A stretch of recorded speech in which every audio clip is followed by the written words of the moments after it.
अमरावतीमधून एक महत्त्वाची आणि चिंताजनक बातमी समोर येत आहे।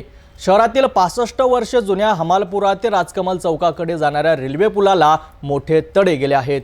यामुळे पूल अत्यंत धोकादायक स्थितीत असून सार्वजनिक बांधकाम विभागाने या पुलावरून जड वाहतुकीला पूर्णपणे बंदी घातली आहे।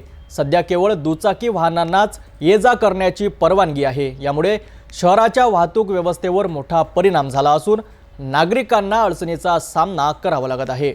अमरावती शहरातील हमालपुरा ते राजकमल चौकाकडे जाणारा हा सुमारे 65 वर्षापूर्वीचा रेल्वे पूल आता धोक्याच्या छायेत आहे। बुधवारी दुपारी या पुलाच्या बोगद्याच्या भागात मोठे तडे गेल्याचं निदर्शनास आलंय आणि तात्काळ प्रशासनाने मोठ्या वाहनांची वाहतूक वळवली। हा पूल 1960च्या दशकात दगडांच्या बांधकामातून उभारण्यात आला होता।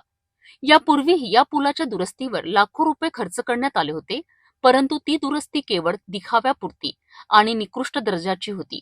विशेष म्हणजे या निकृष्ट कामामुळे संबंधित ठेकेदाराला ब्लॅक लिस्टही करण्यात आलं होतं। या महत्त्वाचा उड्डाण पूल बंद असल्यामुळे शहरातील वाहतुकीवर मोठ्या प्रमाणात परिणाम झाला आहे। विशेषतः जयस्तंभ चौक ते मालवीय चौक परिसरामध्ये मोठ्या प्रमाणात वाहतूक कोंडी दिसून येत आहे। शहरातील मुख्य बाजारपेठेत किंवा बस डेपोमध्ये जाण्यासाठी हा मुख्य रस्ताच बंद असल्याने आता राजकमल चौक ते जयस्तंभ चौक, मालवीय चौक आणि इरविन चौकाकडे वाहतूक वळवण्यात आली आहे। यामुळे मुख्य बाजार परिसरात वाहतूक कोंडींची समस्या वाढली असून नागरिकांना मोठ्या त्रासाला सामोरे जावे लागत आहे।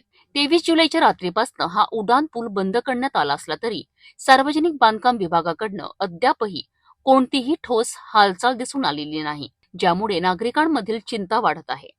अमरावतीकरांसाठी ही एक मोठी समस्या बनली आहे। शहराच्या मध्यभागी असलेला हा महत्त्वाचा पूल बंद झाल्याने दैनंदिन जीवनावर मोठा परिणाम होत आहे। सार्वजनिक बांधकाम विभागाने यावर तातडीने उपाययोजना करणे गरजेचे आहे, जेणेकरून नागरिकांना होणारा त्रास कमी होईल आणि वाहतूक व्यवस्था पूर्वपदावर येईल।